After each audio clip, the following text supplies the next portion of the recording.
Hi, and welcome to All the Woo A to Z. We're your hosts, Suzanne. And Mychal, and this is season 2.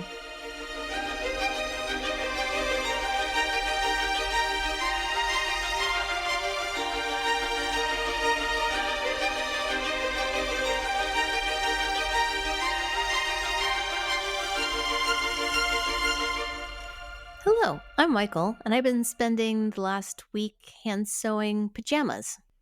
Because a voodoo master told her to. Well, not really, but yes.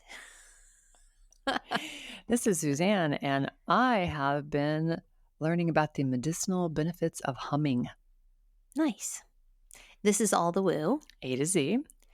and we ask you to join us at our table, our non-judgmental table, where we share our own experiences and understandings on these topics and hope that at the very least you are entertained. And so tonight I will lead off with what we're drinking because we are doing W. For water. So I have some of the finest Topo Chico in the land right here. And for variation, I have very traditional still water, but has been filtered 10 billion and 2 times. And all my water is charged. So there's that too. Now that's a Water magic. little bit of a lead into that. So you might be saying, wait, what? Water?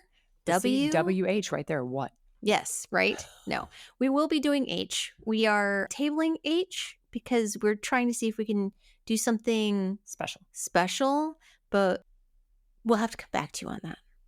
In the interim, we are at W for water, which is, well, obviously an element. And we're saying all the W words now, I feel like. Just really aware of all the words that we're saying. Super aware. It might be because the W is sitting between us and we're both just keep glancing down to it. At it. Mm-hmm. But W is one of the elements, both in an astrological chart. Its symbol in the tarot is cups, because you've got to have a cup if you're going to have water. And it is Pisces season still. Yes. And there's still a traffic jam of planets in Pisces. So more water. We all have water in our charts. And water has always been considered a very woo element in alchemy and Kabbalah, and just name your esoteric practice, partially because being an element, but also corresponding to the capacity of emotion. Yes. In almost all of those forms, that is what it is talking about in relation to the intangible, is typically the emotions. Yes. So there you So go. the moon. There's our woo. It's also, in connection with the moon, and that the moon also influences the tides. Also that, yes. And influences your blood in your body. Yeah, that's why it's saying that we're influenced so much by the phases of the moon. Now we're getting back into our moonology, but it's all tied together. Yes. All tied together. So why is water woo? Say that 5 times fast.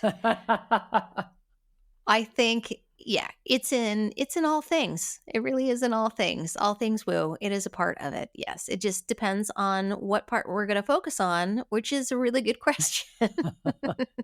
Because there's so many options. Yes. Well, I think we've talked a lot about astrology recently, but I also think that's warranted given the astrology that's happening. Yes. So with all of these planets in Pisces and with Neptune getting ready to move into Aries, that could mean that in the world that there is more of a tendency towards water events. Yes.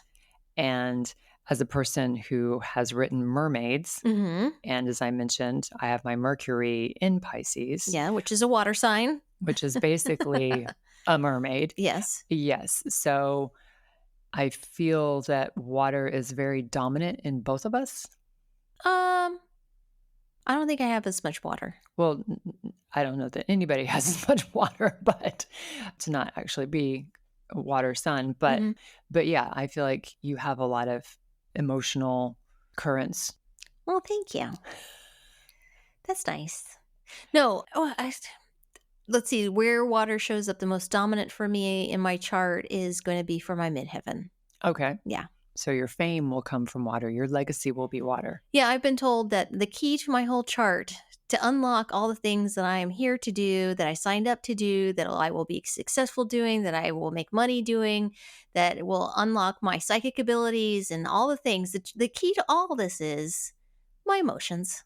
Yeah, and getting in touch with my emotions. I have a very, very specific chart when it comes to this, which you could say is water related. So it's not just that my midheaven is there, it's just also the placements of certain everything where it lands and what that then interprets to is that. So how do you get in touch with your emotions? That is a good question. Well, now that I put Mychal on the spot, I will share that I use a different kind of wave. I mean, if I can't think of how long it's been since I've been to a beach, I will burst into tears if I calculate that. But I do immerse myself in water a lot, at least daily, if not more. Yeah. I probably could never live in California for just how long I enjoy being in the shower, if nothing else. I remember being in another desert country and it was like 2-minute showers and like, no, because I get so many ideas and I feel so reborn in water. But I would say the other way that I am affected by waves and emotions is music. Yes. That is another big component. And to me, those are very similar feeling energies and they affect me very similarly.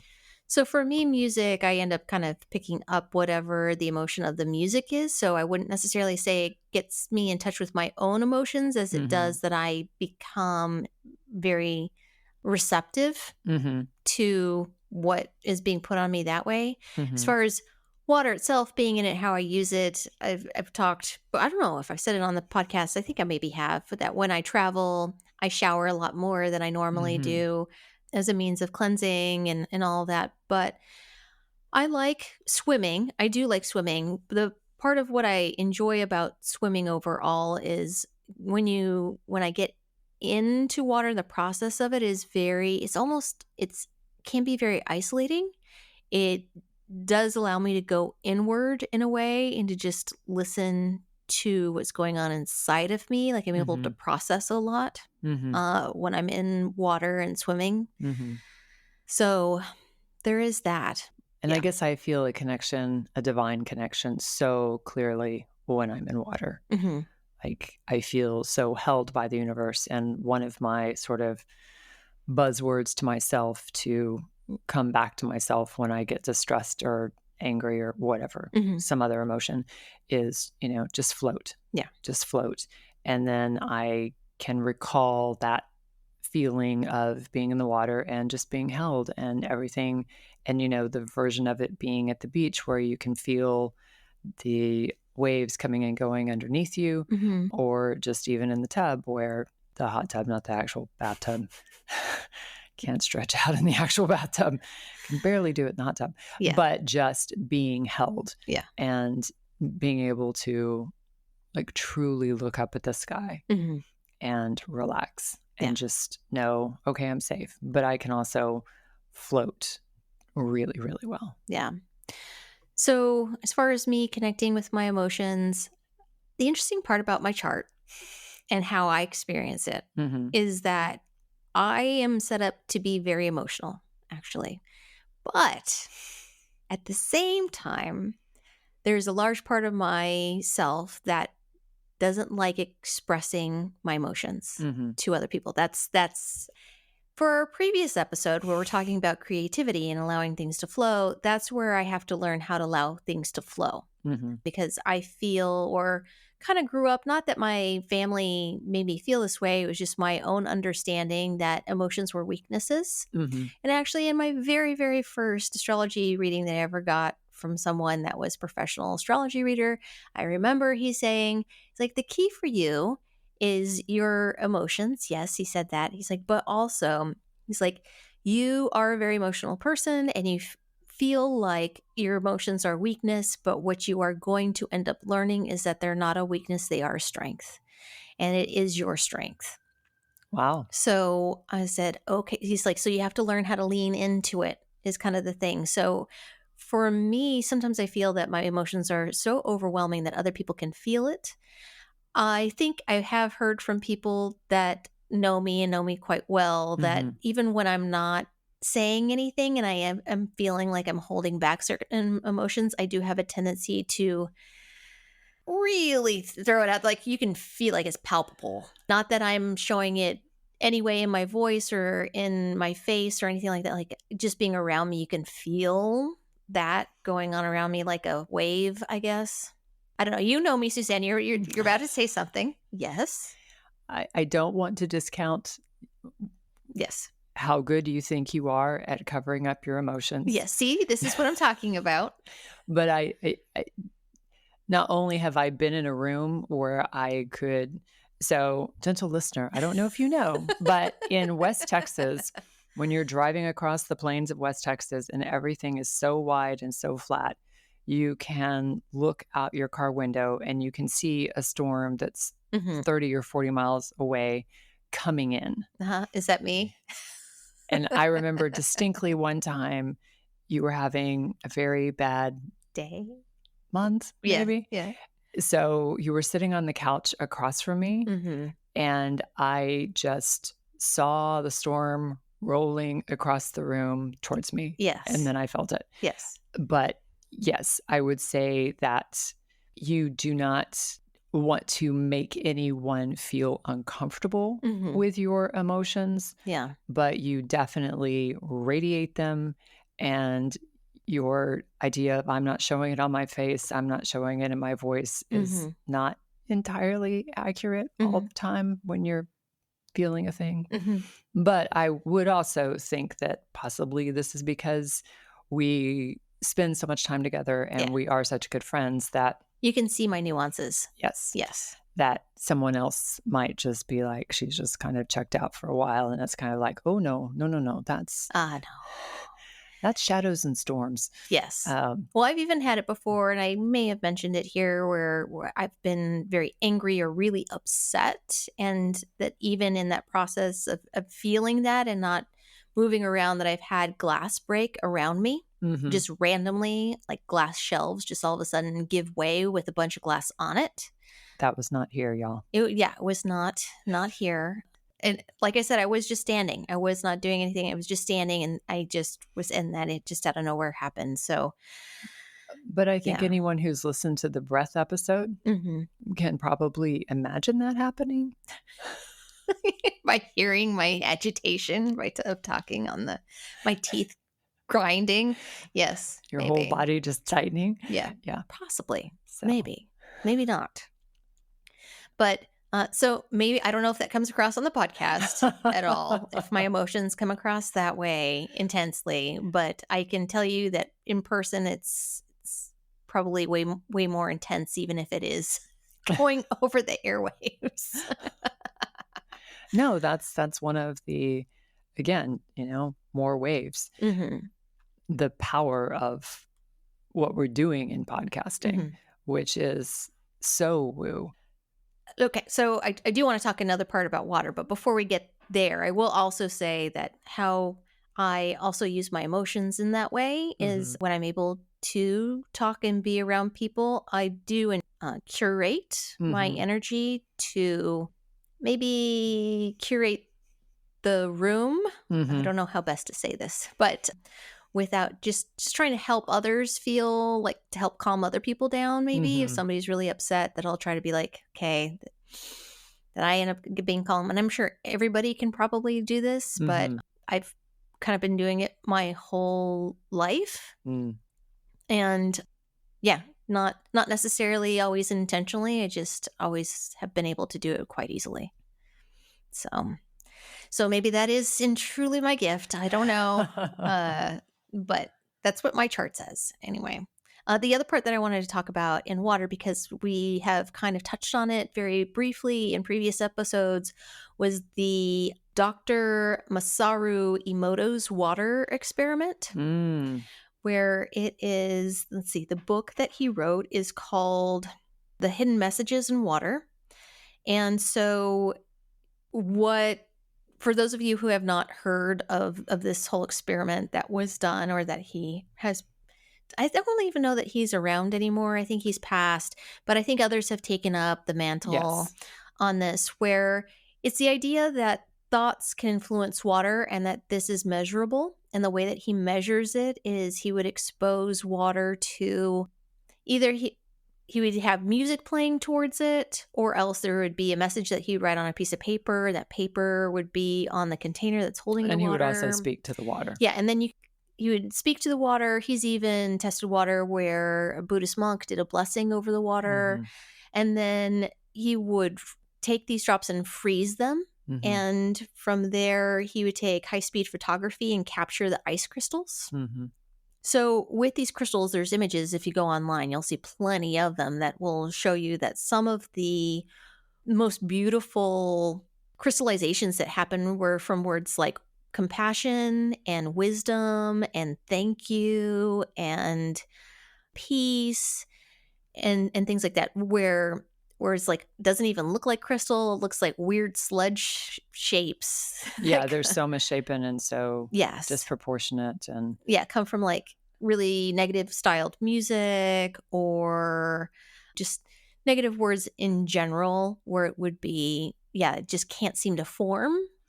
And this is one of the arguments for why speaking to ourselves is so powerful. Yes. And even as you are drinking, now y'all don't laugh at me, but to talk to your water, to whisper to it, and then drink it, because, we are crystalline structures, basically. Yeah. And so... What percentage are we? We're like 80% water. Water? 90% water. I can look this up real fast. I think there's been quite a discrepancy, because there's also different kinds of water that they have discovered now in our bodies. And so I don't remember all of the terms for them, but there is like super duper water. And there's even medical people who believe that we don't actually have cells, walls, that it is a different kind of water. So there's a water that's almost a plasma. There's a water that's almost a gel. There are different kinds of water within our body.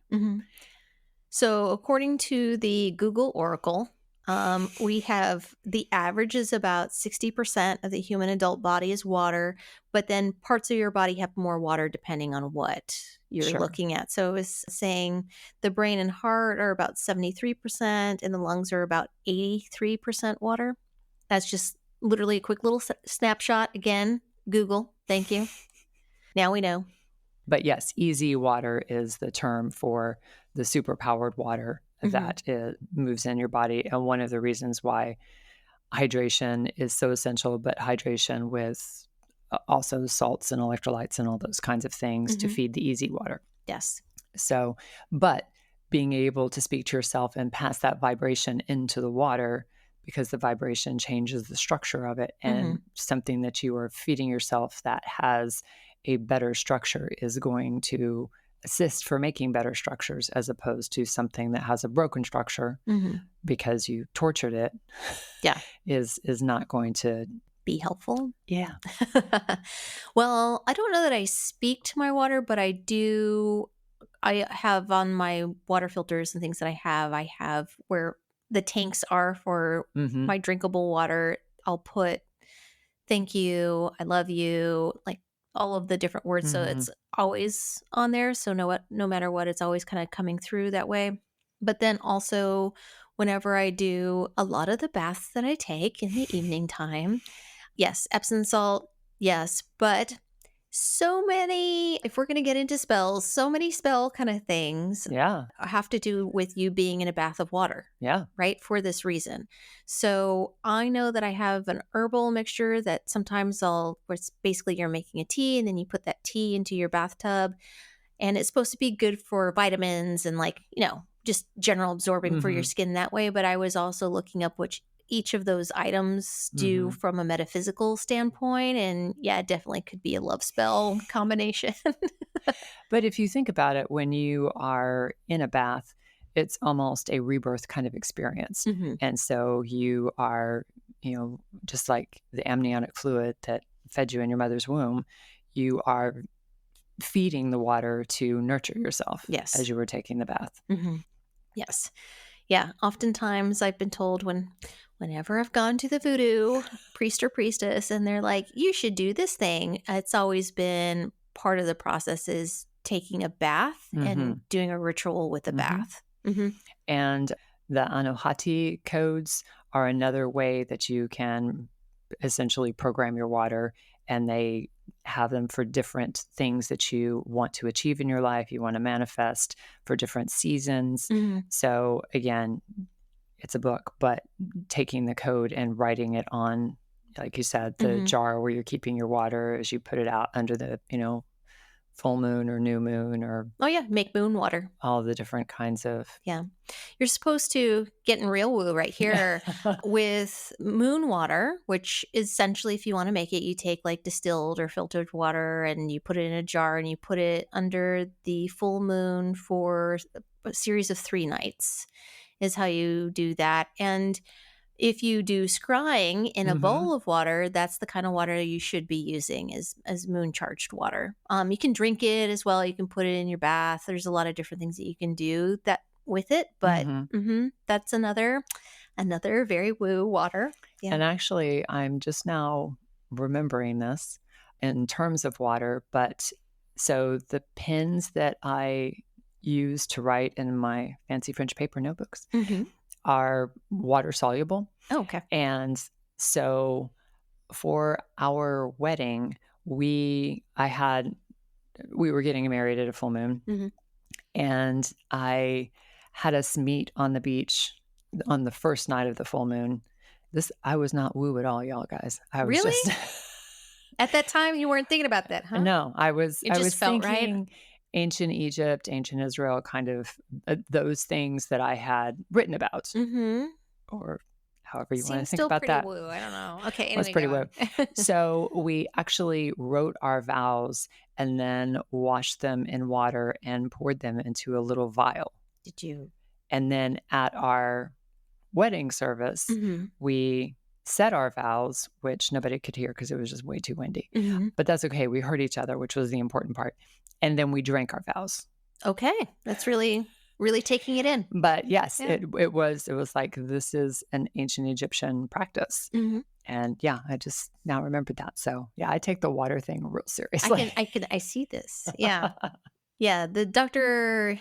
Emoto is very interesting. I think the first time I heard about that was way back in the day with a movie that's called What the Bleep Do We Know? Oh, yeah. I still really enjoy watching it. I always get chills whenever I watch it. Like I really feel like I get really kind of charged up when I watch that movie. I think I watched it once at a friend's house and I mostly had no idea, but I did go out and buy a couple of the books and read a lot about the holographic universe from Fred Wolf, I think was one of the people in there. If you have not seen that movie, I recommend it. It's they have a lot of different people who speak, who are authorities in different areas, who are basically kind of talking about not just water. Water is a part of the water streams through it, but it is not the focus. It is not the focus. Nor do I think that any particular part is a focus, except for this idea that our brains play such a huge part in how we think, and not obviously, yes, duh. Let me erase that. Let's say how we think plays such a huge part of our experience overall, right? Yes. And all those different ways that lens through which we look at the world. Correct. Yes. And therefore see reflected. But yeah, that was the first time, and that was in the 90s when that movie came out, late 90s. I think that was the 2000s. Okay. It has to have been. Yeah. But it's been around for quite some time. And like I said, a lot of people have taken this idea and kind of.